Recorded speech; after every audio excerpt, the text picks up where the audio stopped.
I'm Mags Robinson. I'm a learning mentor in a secondary school in Chesterfield in Derbyshire. I really wanted to come on the training because I received an email from the head just after I'd spent an hour talking to a teenager about his sleep. It's something I do regularly in my role.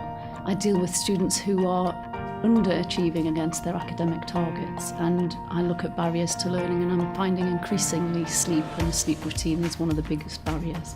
What I wanted was to update my practice. I find that most of the information I share with parents and teenagers and colleagues is based on reading that I've done around the subject. So just to come somewhere where all the information was together, to dispel some of the myths, some of the ideas that maybe I had that you've got more up-to-date information on was really useful.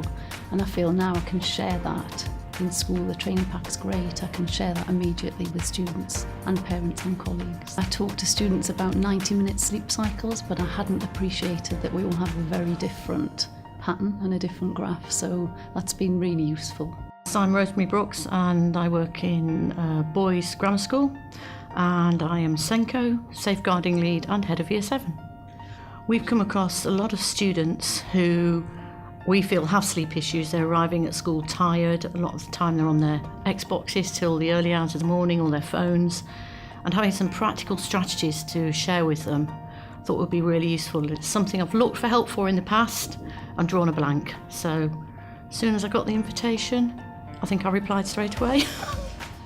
I signed up for the sleep training because it's something I've been interested in for a long time.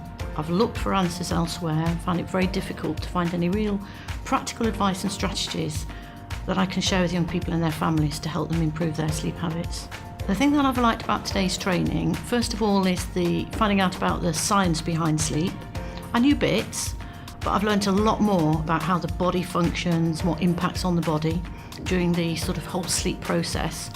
And I've also liked the fact that there have been some really practical, achievable strategies and tools that I think young people can use independently and with the support of their families and parents. I'm Jo Stevens and I'm the director at the National Autistic Society Early Bird Centre.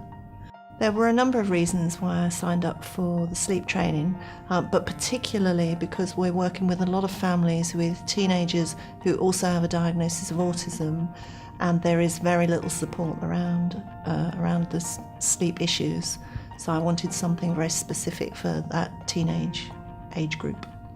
Lots to take away from today's training, lots of hints, tips, strategies, some reasons why the sleep patterns of teenagers are different from younger children, some of the myths and facts around sleep. I found that quite useful, hearing some of the myths dispelled. There's lots to learn, lots of theory, but also lots of really practical ideas, opportunity to share experiences with other people, do some case study work, so loads to take away. And that really important message that there's no one size fits all, that it all has to be very individual.